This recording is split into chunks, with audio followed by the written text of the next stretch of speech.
how sweet the sound that saved a wretch like me. I once was lost, but now I'm found, was blind, but now I see. 'Twas grace that taught my heart to fear, and grace my fear relieved. How precious did that grace appear, the hour I first believed. My chains are gone, I've been set free. My God, my Savior has ransomed me.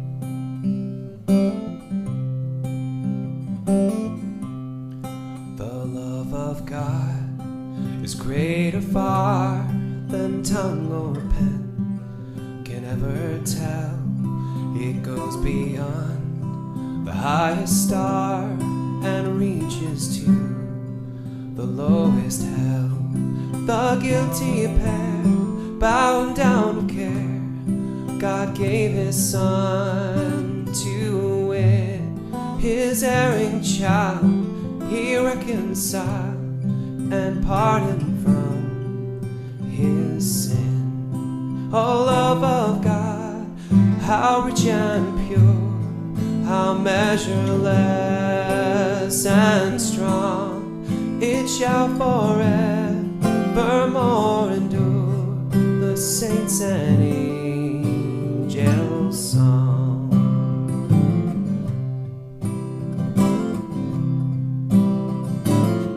What a friend we have in Jesus.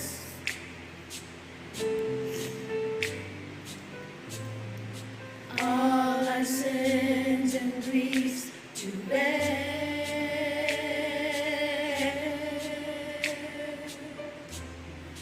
What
Well, good evening, everyone.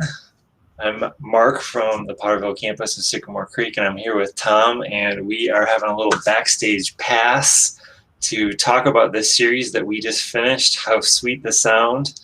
I'm excited about talking with you about this, Tom. How about you? I'm pretty excited as well. It's been a good series. We're trying it at a strange time, 9 o'clock. At 9 o'clock, yeah. I mean, what better you could be doing at 9 o'clock, right? I mean, this is, you're ready to sit down and watch Netflix or read a book or watch you and me talk about the sound. Yeah, you can continue to binge watch the next episode of whatever show you're watching. I'm watching Runaways, by the way, on Disney Plus. I don't know, what are you watching right now, Mark? Jan and I just finished The Queen's Gambit, which, if you haven't seen it, it's super fun. It's all about chess, and it makes it exciting. Your family would really like it, Tom. I think my boys love playing chess. I wouldn't recommend this for kids, but yeah, my boys have legitimately beat me in chess, but not recently.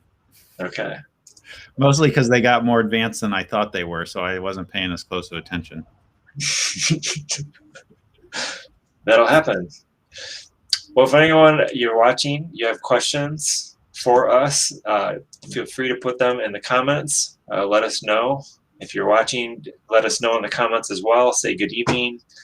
We'd love to hear from you. Tom, we wrapped up this series today, How Sweet the Sound. And this Backstage Pass, we're going to look back and reflect on this past series. What would you say, Tom, is like one thing or one big idea from this series? And yeah, take a step. You usually let me take a step, but I'm gonna let you take a step. Yeah. So I don't know if there was like a theme that unified the whole series, other than that we looked at songs that have passed the test of time. So, when I think about songs like outside of, for example, sacred music, for me, like U2's Joshua Tree passes the test of time. I mean, that album is just spectacular. It's a great album. But these songs have passed longer than just decades worth of time, like a couple decades. Some of these songs are hundreds of years old and have passed the test of time. But I think then we looked at the stories behind the people who wrote them, and in almost every instance, we learned that these songs that passed the test of time came out of horrendous suffering, and these beautiful descriptions of God's love and God's grace and talking to God. I mean, those things like came out of some pretty messed up stuff. Yes, they did. Definitely. That was one of my favorite parts of, probably skipping ahead here, was hearing those stories, though, of the background for the hymns. I think, too, throughout this series, we also kind of took a deeper look at lyrics. We don't always take a look at lyrics in this series. Not only did we look at classic hymns and hear the background, I think we also got to hear some of the lyrics and like take a deeper look at them. Because sometimes, we just sing them and just, move from one song to the next. They might be meaningful in the moment, but we don't really slow down and understand the lyrics. By the way, did you see the gorilla come into the frame and back out? Yes. I had a 7-year-old streaker come in to say goodnight to me. Okay. He was dressed from the waist down, but that's good. You know what? You're absolutely right about lyrics. My wife gives me a really hard time about this. That I'll be singing a pop song. I'll know like all the lyrics. I'll be singing along, and she's like, "Do you have any idea what you are singing?" And I haven't paid any attention to what the song means. Here's my other associate. Good night. So where is everyone? Hey, Micah. This Mark. All right. So nobody decided to come on? No, they're on Facebook. This is a word of Yeah, encouragement Zoom for call. my son. Where is everybody? Nobody decided to come on? Can you close He the door? wants to see a Zoom call with a whole bunch of people on this. Yeah, he's used to seeing a Zoom call, not a restream broadcast. So yeah, I think slowing down and looking at the lyrics has been really helpful. It harkens me back to the Lord's Prayer series that we did, where we slowed down and looked at the Lord's Prayer more carefully. I think the same thing is true with the hymns. There's a richness to them, and a lot of times they're almost poetic. I'm still praying the Lord's Prayer differently, with a different rhythm and pauses and stuff, because of slowing so much down. And now you've got me thinking, like, I think that I will be, when we sing these songs next, some of the stuff that we learned will be there, kind of a deeper, newer appreciation. Yeah. Well, that kind of ties into our next question, Tom, which is, what was a favorite moment, point, or teaching that kind of tied into the big idea of the series? Yeah. So I think back to last week with the hymn "What a Friend We Have in Jesus," and in our, we had Anna Maria and her kids, they refer to themselves as the Horn section. Their last name is Horn. They did an amazing version of this hymn, this song, a gospel version. And if you haven't listened to it, you got to go to our YouTube channel and listen to it. What a Friend We Have in Jesus. And although I think that one, that's called "Take It to the Lord in Prayer," is what they actually, because that's what Kathy focused on. Yeah. And Joseph Scriven was engaged twice, and in both times lost his fiance to misfortune. And then wrote this poem that was, he didn't write it to make it be a hymn or a song. Kathy suggested that his mom got a hold of it and was like, "Look at what my son wrote. Look at what my son wrote." But for that to come out of such pain, that was just really powerful to me to hear that. I haven't had anything. I mean, my wife, Sarah, was diagnosed with breast cancer in 2018. She's doing fine now. I lost both parents that year, but they were young for United States standard of life, but they were still, my stepmom was 68. My dad was 70. This wasn't like on the edge of getting married at the beginning of your life death. So I don't know, I ask myself the question, would I be able to write something like that, or have that kind of faith or perseverance of faith in the midst of such incredible suffering? That really moved me. Yeah. Encouraged me as well, I think, to, when the suffering hits, to remain steadfast. Mm-hmm. Yeah, like you said, it's incredible to hear those stories, in particular Scriven's story, and to be able to produce those lyrics from such a difficult life and so much tragedy. The favorite moment for me is actually, I'm going to go to when you and I preached together. Yeah. At Birchfield Park. That was fun. I love it whenever we get to do those conversation sermons. It was a lot of fun, and I'm really glad that we didn't keep the singing that we did in the video. I was really glad too that didn't make it into your roll-in that you just showed before this. Mm-hmm. No one would have wanted to hear that. But I really like, Amazing Grace. It was a great way to start the series. That is such an important and incredible topic, Amazing Grace. And then I really appreciated the way we tried to simplify it with "You were but God by grace." Yeah. And in particular, hearing John Newton's story and how, man, was he ever a jerk. I mean, jerk is probably not a strong enough word for where he was. And then for his life to completely transform so that he's an abolitionist and he's helping dismantle the slave trade in England, and then produces this amazing hymn. It's to me, it's one of those Christian stories at their best, where someone's life is headed in one direction And because of God's grace, it goes in a completely different direction. And You got to wonder, I think both you and I learned this sort of biographical piece of John Newton, that he was enslaved himself to a African princess.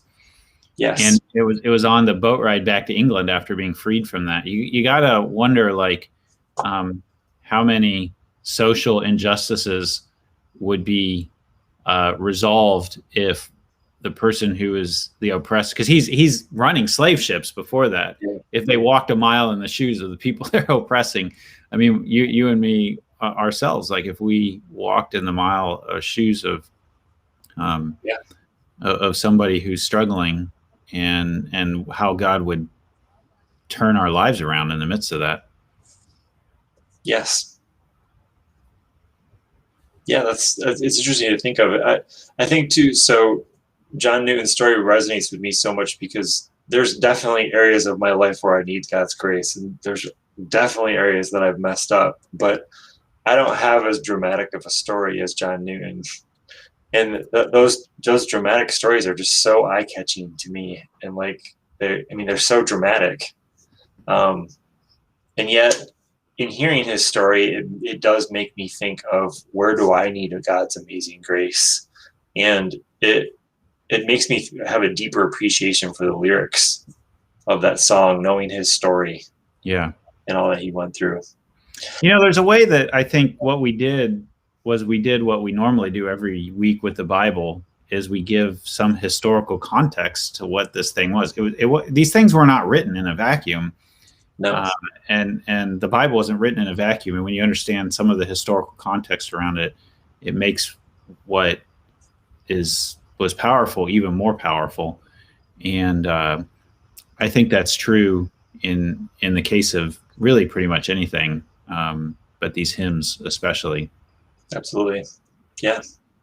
And if I were to choose a second favorite moment, I might also throw in Kevin is pretty amazing to be able to preach a sermon on a song and record a music video for it. It makes you and I look kind of like slackers. Yeah, basically. It's kind of intimidating that he can do both of those things. So is there something new that you learned during this series, Tom? And how is it changing the way you follow Jesus?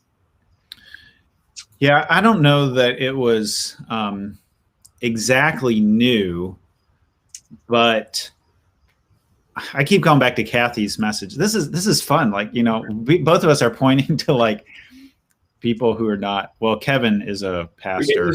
We got to show off Potterville during this series. I was excited.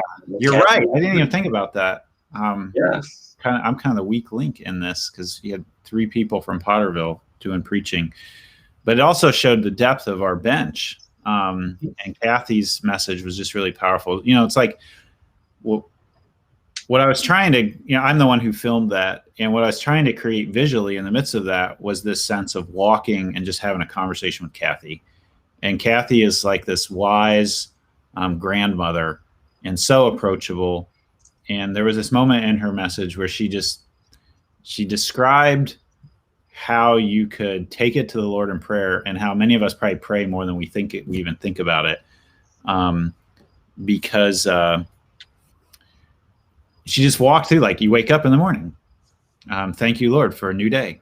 Thank you that I woke up with breath in my lungs. Thank you, Lord, for this food.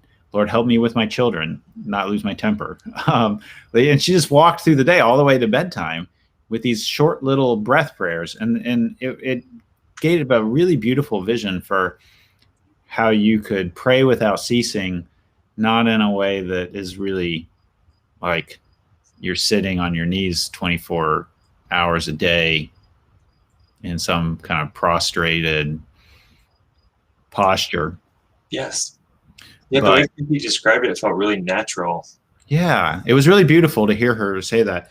And I came across this quote, a couple of things. One was Teresa of Avila quote in a book I'm reading, where Teresa of Avila is this, medieval nun. And she wrote a book called Interior Castle, I think is the name of it. And she says, prayer is nothing else than being on terms of friendship with God.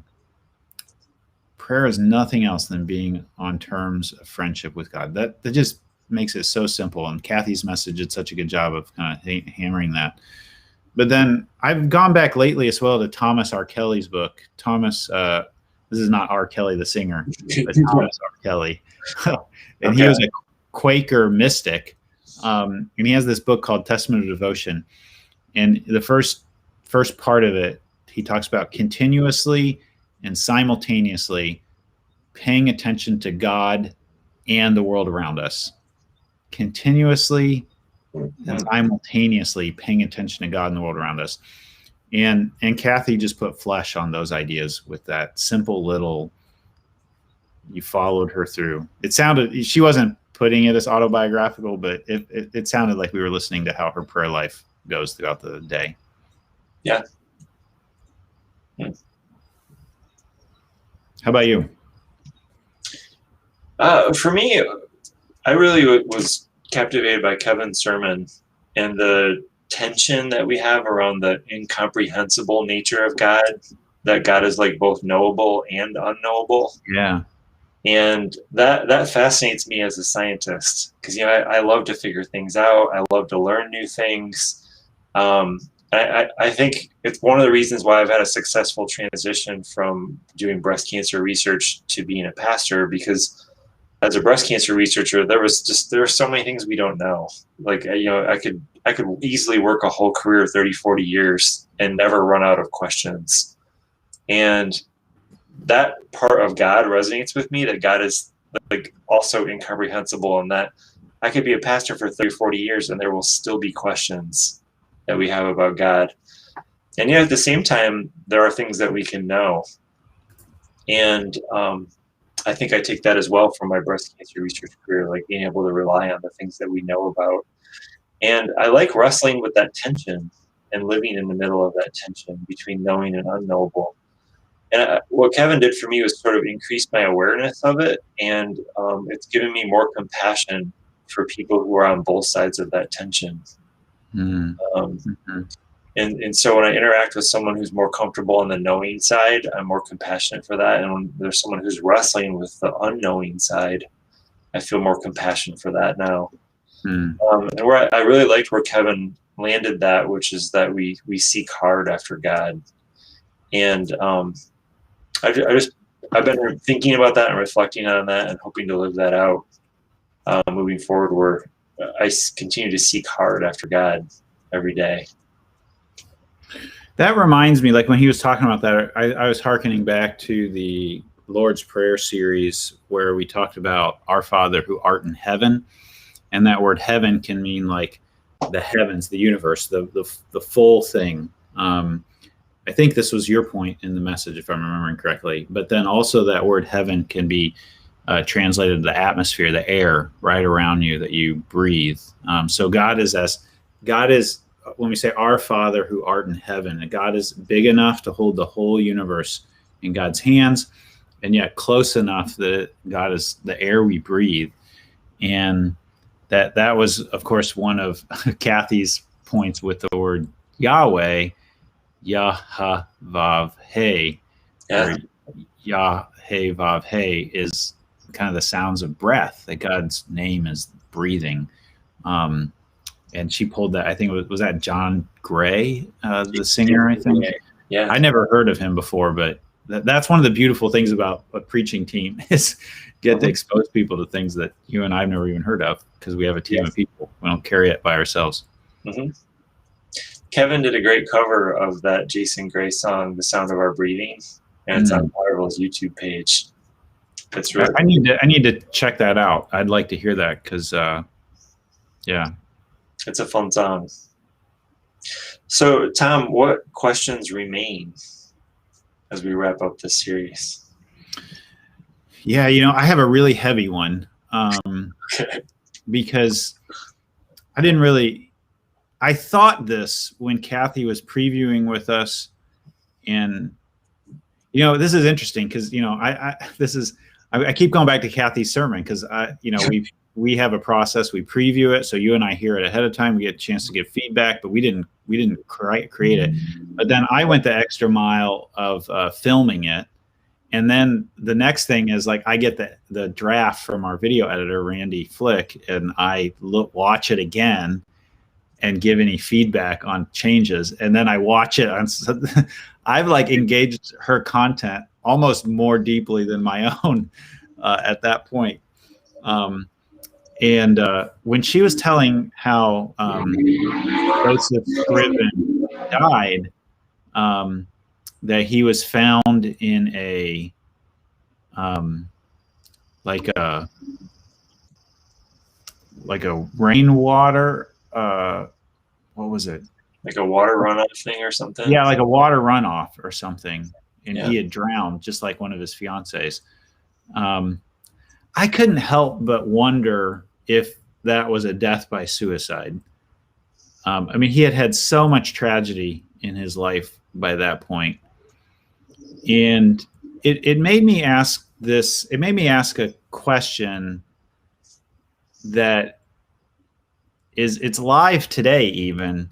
Like, if he had died by suicide, did that change anything about the beauty or the truth or the hope in that hymn, What a Friend We Have in Jesus? And it speaks today still, because, you know, there have been people that I've looked up to who have fallen from grace, so to speak. Although I don't think you can ever, that's actually, now I think about it, a really horrible phrase, because I don't think you can fall out of God's grace, or that it's incapable. Don't, you know, God will let you turn away from God. But there have been some mentors of mine who've done really stupid stuff. And it's come out. I don't necessarily mean personal mentors, but like mentors from afar, church leaders, church pastors. And then you find yourself asking the question, what does this mean of their influence on me and the things that I've read, that they've written? And it reminds us that we're all fallible. So you don't hang on to Joseph Scriven. Like, he needed the grace of God just as much as I do, just as much as you do, just as much as John Newton, the worst sinner, needs it. So it's, you know, we're going to get into that a little bit in the next series. But I'm jumping the gun. Yeah, don't jump the gun on that yet, Tom.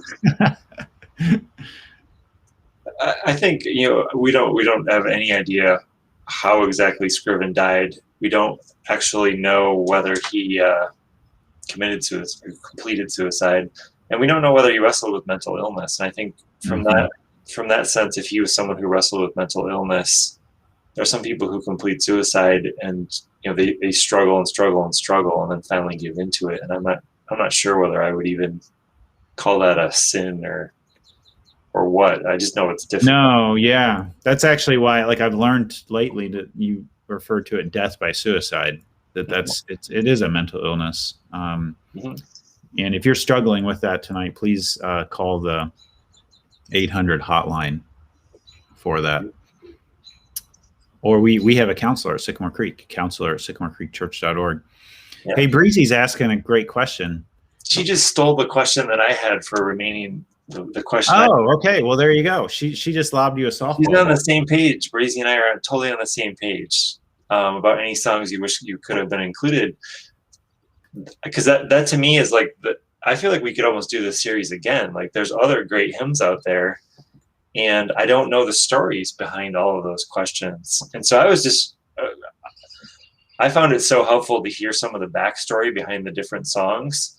And I almost wondered if there are even like some more modern songs that we could do the same thing for. I mean, like, they don't necessarily have to have been around for 80 or 100 years to have a good story behind them.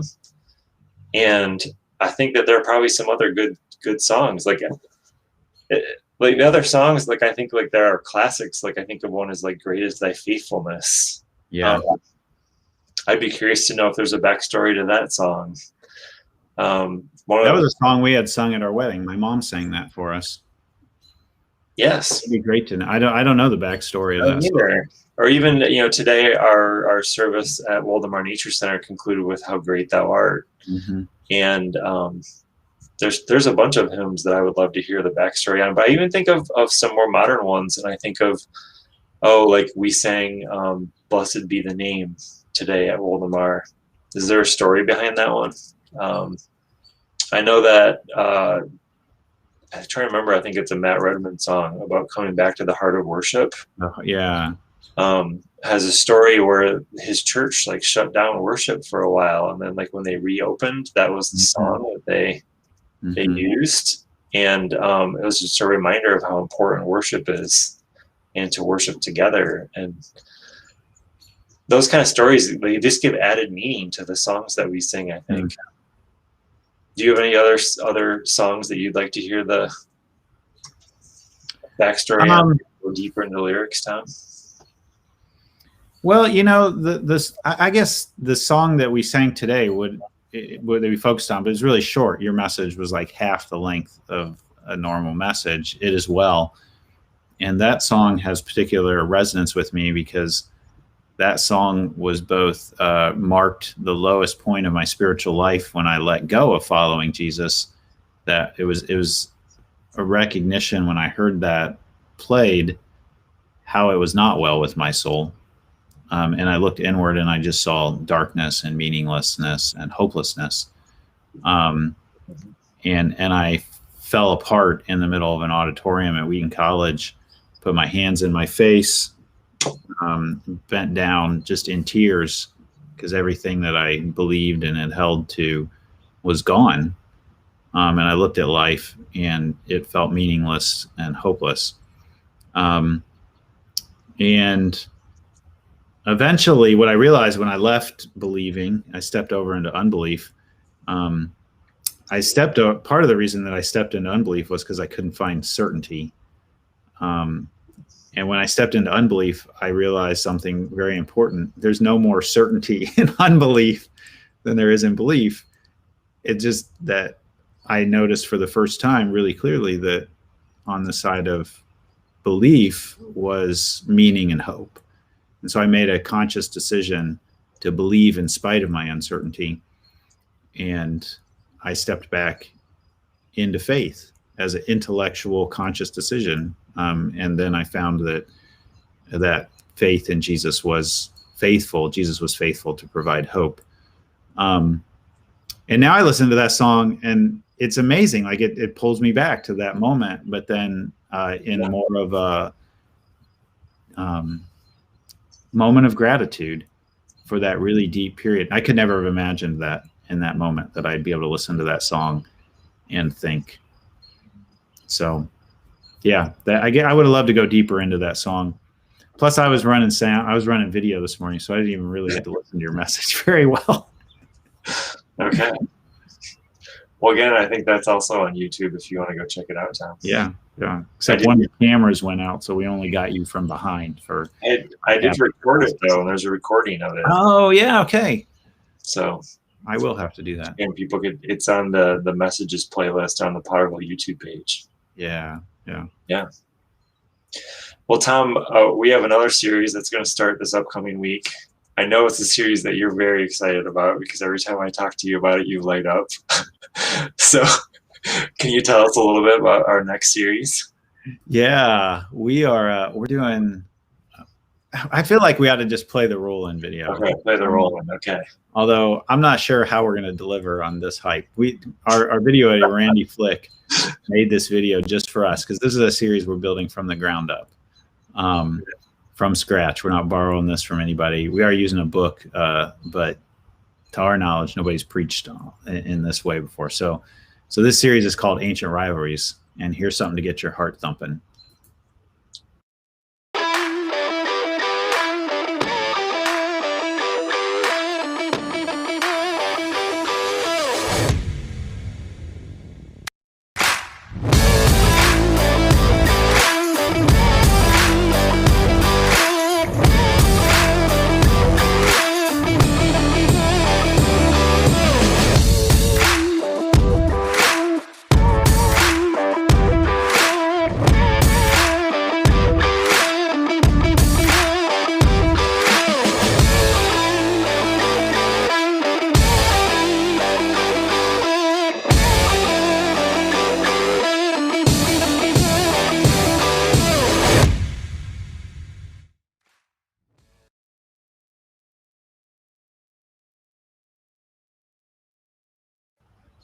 Oh yeah. Oh my goodness.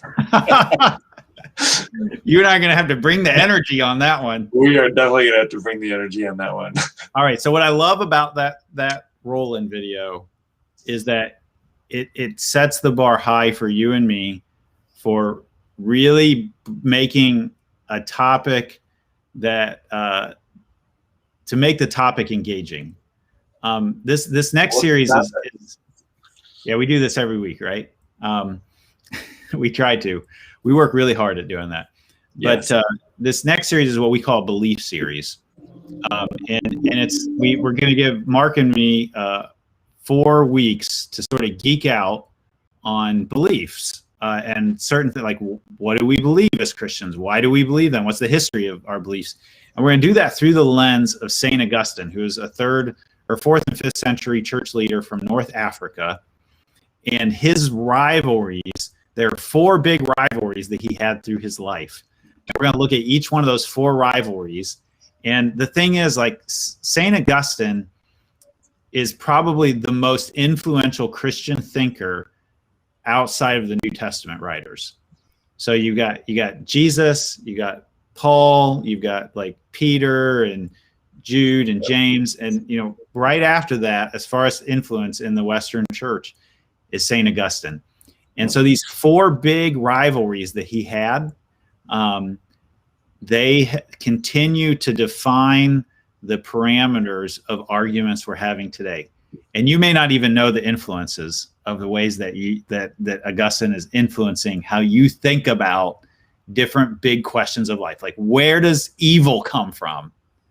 Well, St. Augustine had a lot of arguments with his rivals about that question. And his answers probably, somewhat, they're going to surprise you in some sense. And then, like I mentioned earlier, like, what happens when Pastor Mark and Pastor Tom are not perfect? Does all of our ministry to people around us, does it just, burn up in ashes? And Augustine had an argument with an ancient rival about that. And so I'm super excited. I just saw the first edit of the first video, which we filmed. It was a conversation sermon I filmed with David Lalone from South Lansing on MSU's campus in front of Sparty and other major images around campus. And Mark, Randy makes us look so professional.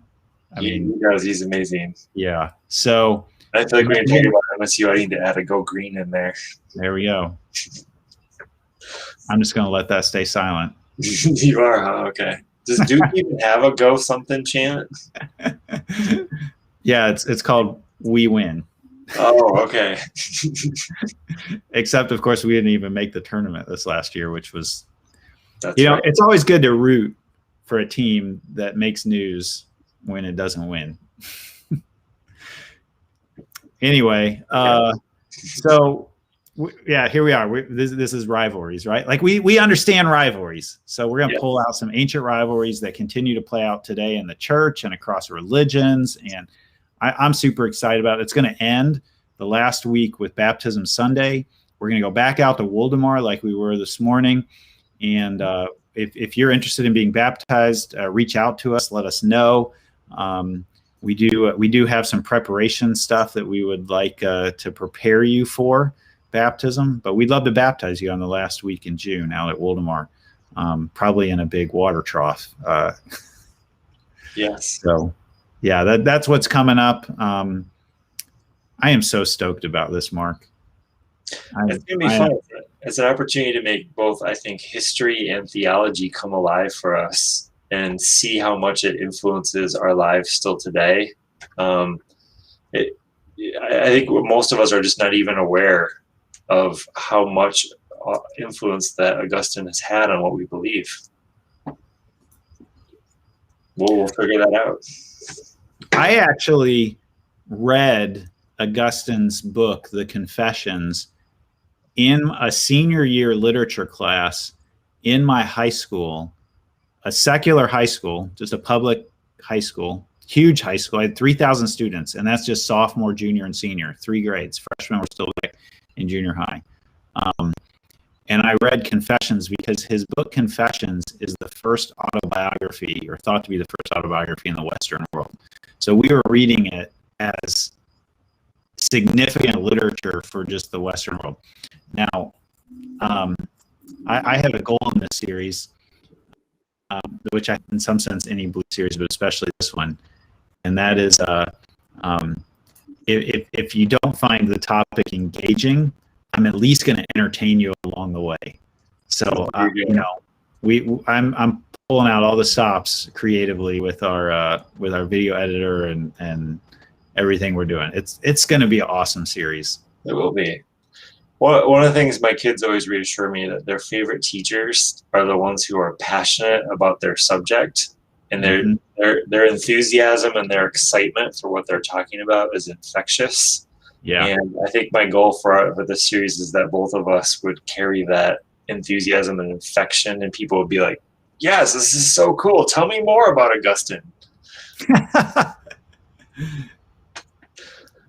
That'll be awesome when people say that. And we're actually so we're doing it through a book called The Mestizo Augustine, which is, I'm just going to leave. You're going to have to wait till the first message to hear that. But it's written by a Cuban American historian, Justo Gonzalez, and it's part of our commitment to do books and series by people who are not white men. So this is what Justo does, because one of the ancient rivalries and what continues today is Africa and Europe, and so you're going to see that sort of racial bicultural dynamic played out each week. So. Yes, next week. Mm-hmm. So Tom, I'm excited about this series because this past week I was talking to a colleague and telling him about it and telling him about the book by Justo Gonzalez, and he left our conversation and went and bought the book. Yes. And I was like, yes, this has got me so excited. So hopefully that, again, our enthusiasm will be contagious. Yeah. Well, do you have any final words for us, Tom, for tonight? I didn't come with anything particularly prepared at this point. You didn't? Okay. No. I don't think I do either. I think we'll call it a wrap on How Sweet the Sound. It is almost 9:40. We've gone 8 minutes longer than we intended to. Well, you and I get chatting about theology stuff, and yeah, you get excited about Augustine, and we could have predicted this. Yes. Well, thank you to everyone who joined us tonight. And thank you, Tom, for managing all the tech on your end. I just sit here and ask questions and talk with you, and you're doing all the tech stuff while we're on here. I'm going to play with all my toys. Yes. I hope that people have a deeper appreciation for Amazing Grace and for the love of God and what a friend we have in Jesus, and it as well with my soul through this series. And I encourage people to continue to look deeply at the lyrics of the songs they sing and to get meaning from those. And we'll see everyone next Sunday for the start of this Ancient Rivals series. Anything else, Tom? That's it. That's it? Okay. It's a wrap. Good night, curious, everyone. be creative, be compassionate. Peace out.